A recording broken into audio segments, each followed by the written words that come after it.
加拿大90年代有個兒童節目叫做 Are You Afraid of the Dark？ 成日講啲恐怖啊、奇怪嘅故事。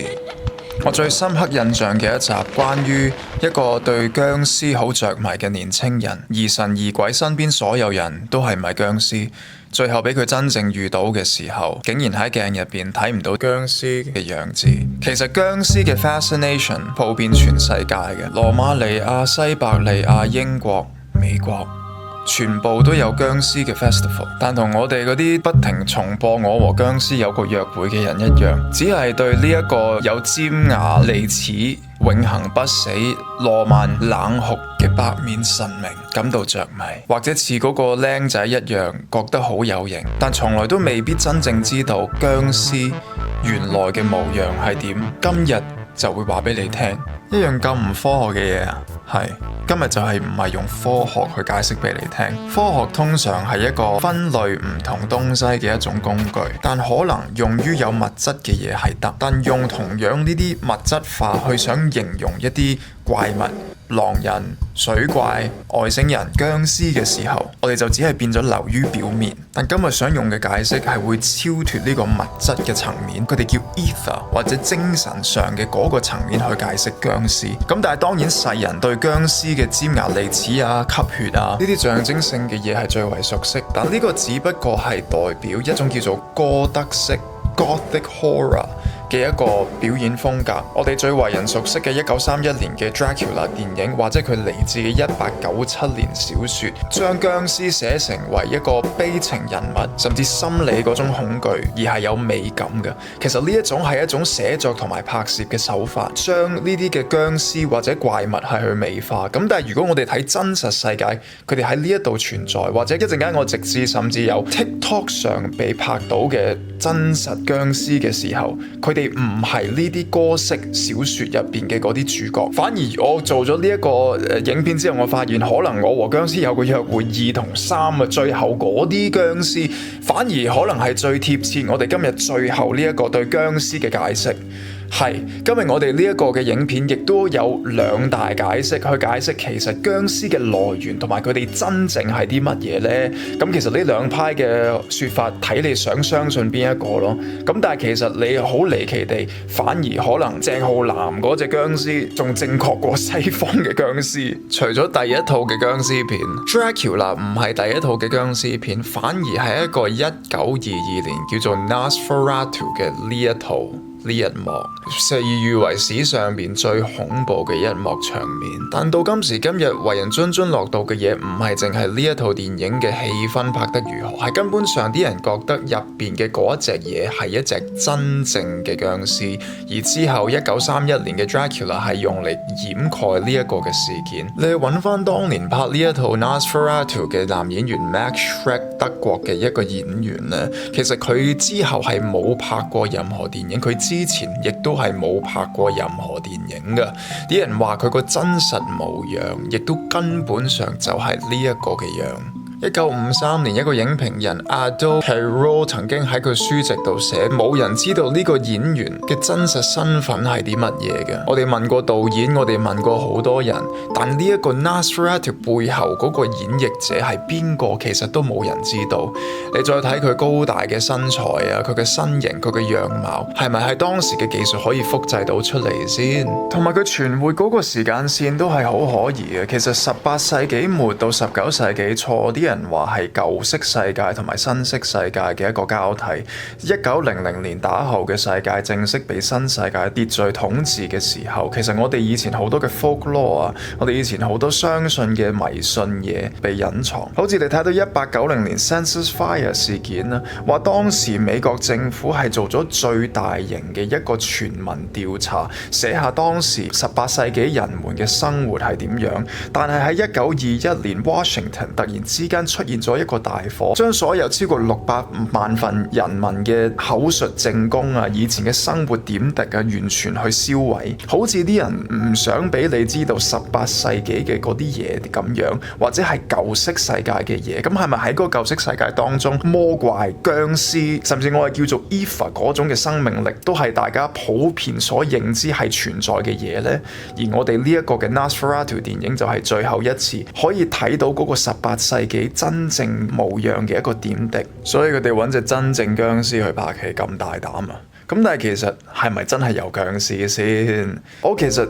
點解會想拍今日呢一條片係因為其實你喺網絡係可以揾到一啲團體或者一啲嘅興趣嘅小社群，係真係同你講，唔係淨係話佢哋覺得僵屍係真，係直情自認係僵屍或者遇上過僵屍嘅故事。咁其實都係拜呢個網絡所賜，我哋先至可以揾到咁多呢啲嘅資訊。而其實我覺得網絡而家最冇被禁言而自由言論係最強嘅一個地方，一定要係去數到 TikTok 啦。即係佢哋係有好多唔同嘅乜 talk 噶嘛 ，book talk 啊，跟住有啲咩 C talk 啊，即係佢哋係有唔同，因為太多人用嘅呢一個 app 啊，所以你一定會想象到有 vampire talk 嘅呢一樣嘢啦。咁如果你而家甚至打 vampire 喺 TikTok， 你揾到最出名嘅一定係一個講自己認識一個真正僵屍嘅呢一段故事，嚟自呢個叫做 Rich B 嘅 TikToker， 佢話嗰隻僵屍同佢講嘅一句說話就係：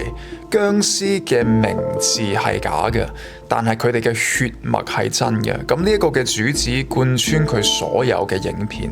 咁其實佢第一條嘅 viral 影片係喺佢意大利威尼斯嗰度喺度拍嘅一條片，就話佢當時有一個書店係佢20幾年前一個朋友同佢講係一個僵屍所擁有嘅一個書店。咁最後就即係500幾萬 view 啊，又造成好大迴響。之後佢就拍咗60幾70集，講關於佢同一個叫做 Senor M 嘅一隻千年萬年僵屍之間嘅關係同埋所有嘅 interaction。佢話呢隻僵屍 Senor M 其實已經觀察咗佢20年，佢哋嘅淵源係非常之深嘅。20幾年前，佢一個叫做 Ishmael Rugal 嚟自伊拉克 Al Hila 呢個城市嘅朋友，曾經同 Rich B 呢個 TikToker 講喺威尼斯嗰度有一個區域專係住僵屍嘅，所以就係咁樣佢當時去咗呢一間嘅書店咯。咁跟住佢就話呢一條片爆咗出嚟之後，佢再次去呢個歐洲，再去翻回嗰個書店睇嘅時候，佢係 close down，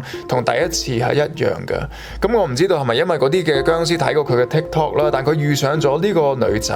好高，皮膚好白，眼睛好淺，就話同佢講嗰一個嘅書店根本上係一個假書店嚟嘅，就同佢講有人亦都係想見你好耐。佢哋揸車揸到去托斯卡納嘅一個鄉村嗰度，到達咗一間嘅別墅。到達咗之後，佢落車交咗佢個電話出嚟，唔可以做任何嘅拍攝。然後有一個男人出嚟去會見佢哋。Rich B 當時話呢個男人係同時間好似好年輕，但係亦都好似好老咁樣。個男人就同佢講：我一直喺度等你。個男人就自我介紹為 Senor M 啦，就亦都同佢講話佢有睇過佢條片。之後有個律師出咗嚟，俾咗個 NDA 佢簽，就話佢哋今日要講嘅所有事情佢都唔可以去透露，如果唔係佢就會俾人告。Rich B 就被帶到一個好靚嘅房間度，佢就決定問佢：咁僵屍係咪真㗎？ Senor M 就同佢講，僵屍嘅來源比任何書籍或者任何電影都要久遠，源自嘅地方同時間係嚟自西元前2000年，聖經中提及過嘅所多瑪與蛾摩拉嘅時代，話當時有墮落天使嚟到我哋呢個世間中，同人類嘅女人去交配，製造咗2樣東西出嚟，第一巨人，第二佢就係真係咁講 Eternal, beautiful and hungry beings 僵屍。其實呢一樣嘢我真係覺得好我和僵屍個 ending 咯，又話有神啊，有女媧又成。咁但係其實亦都好似解釋到我哋今日要講嘅其中一個嚟自遠古嘅解釋僵屍嘅方法，其實係十分之似。咁我唔知你覺得係點樣，咁但係呢一個嘅 Rich B 之後嘅拍嘅所有 TikTok 都係講呢個 Senor M 一直會繼續觀察佢啊，或者甚至會有時寄信啊，寄啲信物啊，pass 一啲 message 俾佢啊，好似一直想同佢溝通，一直想有聯繫咁樣。所以僵屍本身嘅血統係嚟自天使嘅血統，而佢哋係存活好多年，只係用唔同形式、唔同名字去存在。但係咁多年前嘅嘢，你都冇人可以證實到，直至到 TikTok 上面出現咗一個真實自稱嘅僵屍去解答到其實呢一點血脈呢一樣嘢叫做 Rh negative blood，Rh 陰性血，佢話根本上就係僵屍血嘅嗰個血型。其實 Rh 陰性血好奇怪，係全世界最罕有嘅血型，只要6% 嘅人口有呢一個嘅血型。如果你講東亞人士，即係我哋呢，係少於1% 嘅人士有呢一個陰性血，亦冇人知道呢一個 blood type 係嚟自邊個地方。咁好多嘅外星人陰謀論者就係話其實係外星人之血，但歷史可能有確認呢一點，因為其實喺西班牙同法國邊境有一個叫巴斯克嘅地方，有27% 嘅人口係有 Rh 陰性血，係全世界最多，亦都係對比其他國家出奇地多㗎。咁其實呢個地區一直都係受爭議嘅地區。係屬於邊個嘅呢？但甚至佢嘅嗰個嘅語文叫做 Trevino Enclave 都係受到爭議，因為佢冇任何一個附近地區係有講類似呢個語文或者呢個字嘅。咁係咪一啲外星嘅語文呢？同埋呢個地方點解 Rh 陰性血咁重要？你知唔知道有邊個亦都係覺得 Rh 陰性血十分之重要啊？係愛普斯坦。之前有一個嘅訪問關於愛普斯坦，其中一個 victim 叫 Juliet Bryan。咁佢其中最震撼就話愛普斯坦喺佢面前變成咗一條龍啊，一隻蜥蜴咁樣嘅嘢啦，咁可能都係僵屍啦。咁但係其實佢講嘅另一樣嘢就係話，所有愛普斯坦嘅受害者其實都係 Rh 陰性血嘅。佢甚至話其實所有嘅明星啊、名人啊、最紅嗰啲咧，其實都係呢一個 Rh 陰性血。但其實 Rh 陰性血生理學上其實係唔 make sense 嘅一樣嘢嚟嘅，因為若果一個女人係有 Rh 陰性血，佢懷孕的話咧，佢個仔唔係 Rh 陰性，係 Rh positive 或者其他血型咧，佢個身體係會襲擊嗰個嘅嬰兒嗰個 BB， 導致自己墮胎嘅。咁如果係咁樣，點解我哋嘅人類身體會存在一個根本上會襲擊我哋自己、影響我哋生育嘅一種嘅血型呢？定係同你講，其實 Rh 陰性血嘅人根本上就唔應該去繁殖，因為佢哋根本上就唔會死，佢哋係僵屍。咁你根據呢個 TikToker 叫做 Dom Draper 去講，佢喺 TikTok 上就好出名，話自己係一隻僵屍。咁當然啦，好多覺得佢係講緊笑話，佢亦都用一個講故事嘅包裝去講呢件事。但我睇過佢咁多一條影片，有一條我一定要講啊，係回應一啲人成日問佢 Rh 陰性血係唔係僵屍血呢一樣嘢，同埋點樣可以令到一個人變成一隻僵屍。我哋首先從人開始講，佢話全世界有90% 嘅人類都有呢一個 Rh positive 血嘅，而只有10% 先至有 Rh negative 血。陽性反應就係話，其實我哋可以得到 blood transfusion 啊，或者有啲咩意外嘅時候可以得到人輸入我哋嘅血，我哋嘅身體唔會有抗體，唔會好似有陰性血咁樣會對嗰啲血有抗體，或者甚至襲擊嗰啲嘅血。嗱，我唔係醫生啦，我唔知係咪淨係得呢個原因啦嚇，咁但係大概係咁嘅意思啦。咁佢就講呢樣嘢，如果喺僵屍層面係咩意思？就係話 Rh 陰性血嘅嗰一啲抗體，就係嗰一樣嘢令到人變成僵屍嘅嗰個過程中係能夠生存嘅嗰樣東西，就係嗰啲抗體啦。佢話其實點解啲人成日想要佢幫佢哋變成僵屍啊，咬我啊咁樣去講。佢話其實如果你唔係 Rh 陰性血嘅人呢，我去令到你變成僵屍，根本上就係直接地殺死你咁樣嘅。因為如果你係冇 Rh 陰性血，根本上你係生存唔到嗰個過程嘅，你係會死嘅。咁係咪呢樣嘢就解釋到點解當時愛普斯坦都想揾啲 Rh 陰性血嘅 victim 呢？咁亦都係解釋到點解嗰啲嘅明星全部點解會咁後生咧？係咪因為全部都係呢啲嘅永恆不滅嘅東西咧？或者點解佢哋好似有咁多 look-alike 咧？歷史上咁多類似嘅樣？喂，我自己見過最怪就係 Anne Hathaway 同埋莎士比亞。你有冇聽過呢一個啊？佢話其實莎士比亞以前個老婆就係叫 Anne Hathaway， 跟住而家 Anne Hathaway 嗰個老公叫做 Adam Shulman， 又好似莎士比亞嘅。咁就係好似話呢一個 couple 係經歷咁多年，其實係冇死過，係咪一啲嘅僵屍？其實有好多多呢啲唔同嘅理論。雖說如此啦，但頭先我都有講，其實我今日主要解釋係兩大理論，就係先天同後天嘅對比。第一個想講嘅其實就係同呢個血脈有關嘅，就係根本上僵屍係先天嘅一樣嘢，人係好難變成嗰一樣嘢嘅。咁首先你係要嗰個 Rh 陰性血先啦，其實都係話所有 Rh 陰性血嘅人士都係嚟自嗰個源頭，就係遠古嘅時候呢一個嘅僵屍理論同巨人、天使同埋點解最後需要吸血呢一點係有啲乜嘢嘅關係。而講到吸血，其實係可能同你講僵屍根本上唔係真係想吸血，但係被逼做一啲叫做寄生物嘅東西。首先翻到 Senor M 講嘅西元前2000年前或者更久遠古嘅時間，耕種同人類社會剛開始嘅時候，罪惡亦都開始，所以當時嘅天神派咗200隻 Watchers 嘅東西嚟領導人類進入一個更好嘅時光，讓人唔會行差踏錯。呢啲嘅 Watchers 或者叫做星星嘅嗰一樣嘢 ，which is 啲人覺得係天使啦，即係今時今日好多理論者都話其實天使同埋星星係同一樣嘢。佢哋其實當時開始就有歪念，佢哋開始要引領嘅人類開始同佢哋一齊 mix 埋一齊玩啊，甚至同人類嘅女人開始交配而生仔，創造咗巨人、拿菲林巨人呢啲好殘暴、恐怖、邪惡嘅東西。第一代嘅巨人係最大同埋最強嘅，呢一啲嘅巨人其實我之前有拍講嗰啲咩山啊樹啊有機會係巨人，咁嗰一啲嘅第一代巨人繁殖就創造咗第二代巨人，但係呢啲第二代巨人比第一代嚟講咧細隻好多，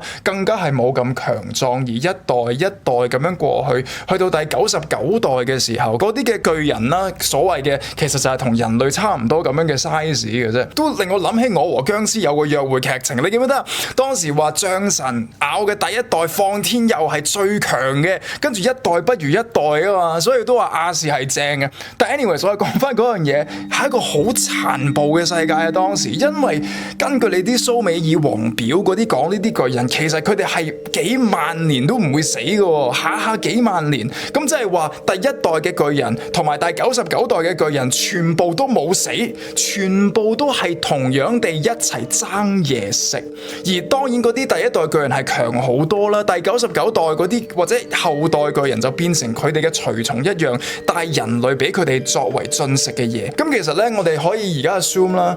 所有無論第一代到第99代嘅巨人都係有 Rh 陰性血喺佢哋嘅體內啦，亦都係嚟自 The Watchers 嘅呢一個 Rh 陰性血。就係遺傳到今時今日，所以其實所有 Rh 陰性血嘅人其實都有少少 Watchers 嘅血統啦。咁但係點解會飲血呢？咁都係話咧，呢一啲巨人佢哋係唔會死噶嘛，咁佢哋係會食人噶嘛。咁嗰啲冇咁強壯嘅後代，佢哋只能夠做一樣嘢，係啲乜嘢呢？就係飲佢哋食剩嘅血。其實一代再傳一代咧，呢一啲嘅所謂巨人後代咧，就變成咗一種叫做專食燒血生物，只係需要飲血就能夠生存到嘅一種生物，亦都係第一代嘅僵屍。所以僵屍就係咁樣嚟噶啦。咁最後咁點解會冇咗巨人呢？咁其實大家都聽過呢個大洪水嘅故事，就係話當時呢啲嘅巨人太過當道啦。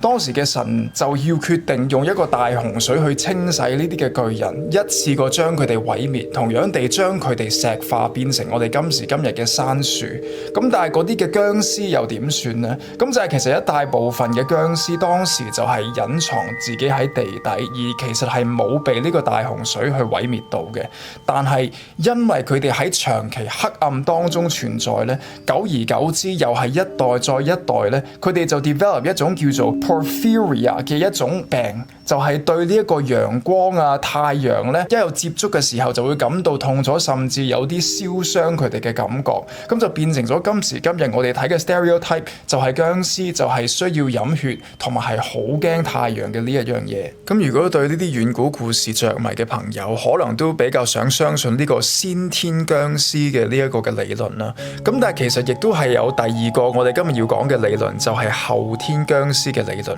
即係話其實任何人，包括你我，都可以有一日變成僵屍，只要懂得呢一個嘅方法。而有一個好重要嘅一個好大分別，就係呢一啲後天嘅僵屍其實係唔需要吸血而到維生嘅。咁到底人點樣可以變成僵屍？而其實根據呢一個嘅理論，從來我哋嘅古文明都有呢個辦法將人變成嘅僵屍，亦解釋到我哋好多歷史上嘅移民，包括古埃及呢個地方。但係我哋去古埃及之前，我哋首先要去一個美國城市叫做 New Orleans， 全美國最多僵屍傳說嘅嗰個地方。我頭先笑咗出嚟，因為每一次諗起 New Orleans 新奧爾良呢個地方，我都諗起 Tommy Wiseau 史上最爛電影 The Room 嘅主演同埋導演，佢成日話自己係嚟自 New Orleans 啊嘛。咁跟住啲人成日喺網上串佢咧，話你係咪僵屍嚟㗎？你咁嘅款嘅，但其實佢個樣咧就應該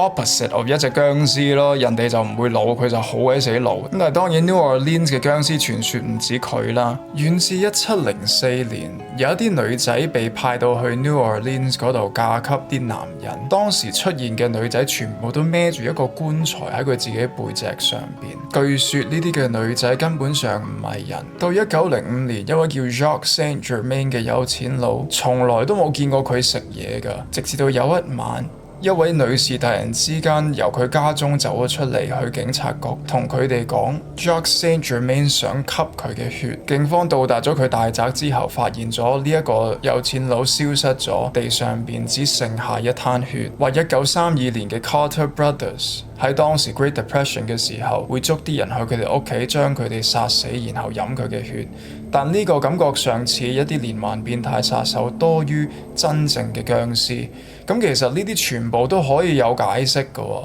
咁點算真正嘅僵屍傳說啊？尤其是我哋而家呢條片講到呢度唔係咁流啊嘛，呢一單嘢。直至到你喺網上邊出現呢一條由一位 Uber driver 講自己喺 New Orleans 遇上僵屍嘅影片，亦都對應到我哋今日呢一個後天僵屍理論。佢哋根本上唔係為吸血嘅理論。佢話從來都聽過 New Orleans 有一啲僵屍幫派呢一樣嘢，就係一群嘅僵屍去存在。咁其實之前好多電視節目都拍過呢啲所謂嘅幫派，你都唔知佢係真係一啲嘅變態佬，淨係中意飲人血，定係佢本身真係會係僵屍。所以其實呢位女士做司機嚟講，自己都好警惕。直至到佢有一日遇上一個女客人，個女客人俾佢一種好奇怪嘅感覺。喺佢自己心神恍惚之際，佢突然之間感受到呢個女客人將佢隻手放喺自己嘅 shoulder 上，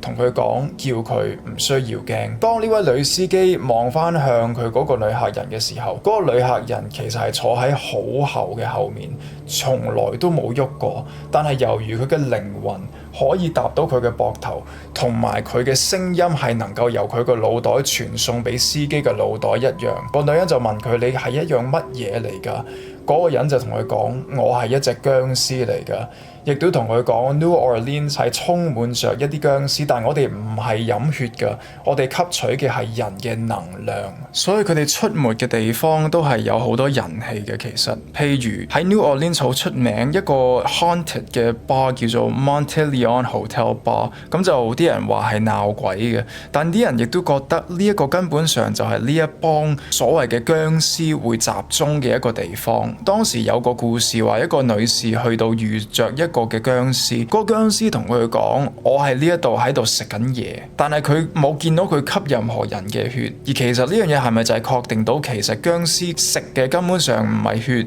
而係人嘅能量呢一點呢？其實根據呢一本書，亦都係我哋今日要講嘅第二個理論可以講起。神秘學主義者 John Greer Monster 呢本書，除咗講僵屍之外，佢其實係講所有奇形怪狀嘅怪物，或者我哋傳說入邊嘅嗰啲 monsters， 全部都可以用一個方法去解釋。雖然嗰個方法未必係用科學，佢首先用嘅 example 就係 ball lightning 呢一樣嘢。你知唔知道原來呢個世界存在一個一個咁嘅圓圈嘅一啲電嘅。但其實咧係幾千年前一直有人講，係現代科學從來都唔係好承認嘅嘢，直至到最近先至承認。就可以同你講，其實我哋古人用嗰啲非科學方法睇呢個世界，唔係全部都係錯嘅。其實咧，我哋呢個世間中有5個 plane of existence， 由我哋第一個就係我哋嘅 physical body 啦，即係 matter 呢一樣嘢。第二個叫做 etheric body， 或者我哋嘅生命力，就係殭屍存活於個空間。第三樣就係 astral body，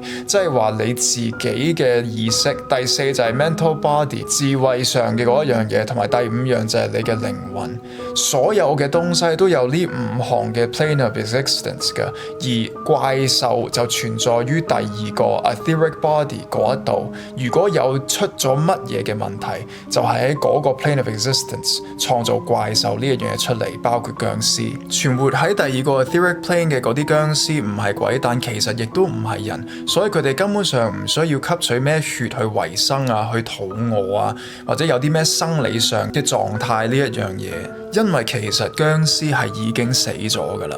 咁但係佢哋死咗，點解唔變成灰，變成一啲嘅屍體，會變成一啲仍然能夠走動，甚至有思想、有能力嘅一啲嘢呢？因為其實殭屍係一啲選擇唔變成鬼嘅曾經嘅人類，或者可以貼切啲講啦，佢哋係一啲唔想去輪迴嘅人。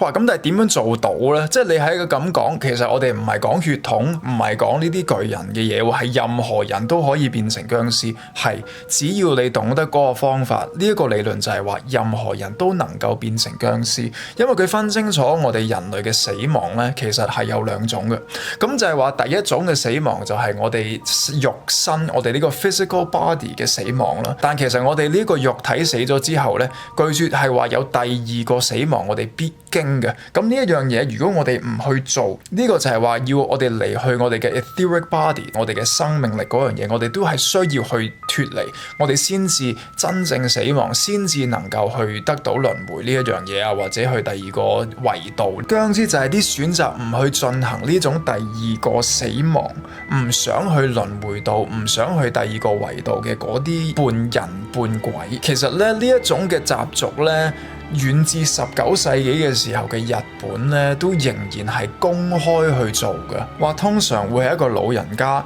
而呢個人佢係要 plan 住自己點死，先至可以能夠做到嘅。咁通常佢哋係一種嘅慢性死亡啦，通常會餓死自己啦，即係越嚟越食少啲嘢，少啲嘢，少啲嘢，直至到餓死為止，然後進行一個叫做 mummification 嘅一個 process 啦。咁其實我哋古埃及係見到呢一個嘅 process 嘅，將佢去擺喺個 tomb 入邊啊，將佢去好似封住咁樣嘅一個東西咧。而其實呢一個行為咧，最初咧係一個好嘅行為嚟嘅，係一個偉大嘅行為。咩嘅意思咧？就係話佢原本咧，無論係一啲嘅村落度啊，或者甚至有啲嘅帝國咧，呢啲嘅老人家咧，都其實係想變成一啲叫做 guardian spirit 嘅嘢，即係一啲嘅守護神啊、守護天使，係去保護自己嘅族群，甚至自己嘅後代㗎。所以你會睇到其實以前嘅古埃及嘅 pharaohs 啊，好多時嗰啲法老皇帝咧，其實都係呢一種嘅狀態咯，先至可以存活咁耐啊，或者有啲好奇怪嘅故事誕生咧，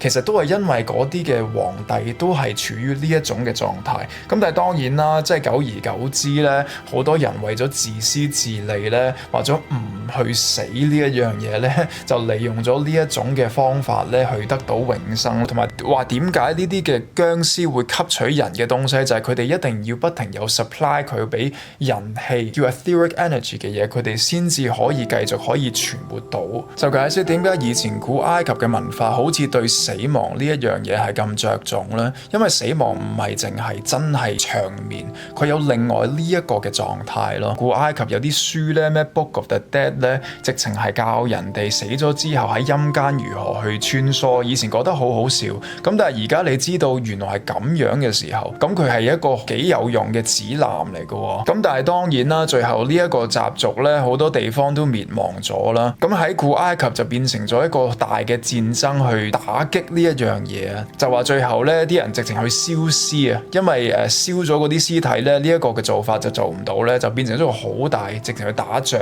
咁如果大家有興趣，可以去揾翻呢一本書自己嚟睇啦。咁除咗僵屍，佢係講好多唔同嘅 entities 都係存在嘅。我自己睇嘅呢個時候咧，我諗起僵屍先生吸嗰啲陽氣啊，唔知點解。即係其實呢一個先天僵屍同埋後天僵屍咧，除咗係嗰一樣會唔會有血脈啊，會唔會咬人定係吸陽氣呢一樣嘢咧，其實佢都有同東方同埋呢個西方有個對呢一種怪獸嘅好大分別。但係其實我覺得自己最有趣，講咗咁耐啦，嗰個嘅 conclusion 其實都係想講，喂，原來咁多唔同嘅社會上都可以有一個咁相似感覺嘅一樣嘢係存在，係叫做僵屍。無論你相信東方西方先天後天，或者根本上係咪其實係只不過係電影當中嘅嘢嚟嘅咋，係 Twilight 嚟嘅咋。咁其實我平時都係講開電影嘅嘢，就算你唔相信有僵屍，你就係相信呢個係一種嘅娛樂嘅影片，我覺得都 OK 啊。但係我自己發現做呢啲片嘅時候，有個最後一個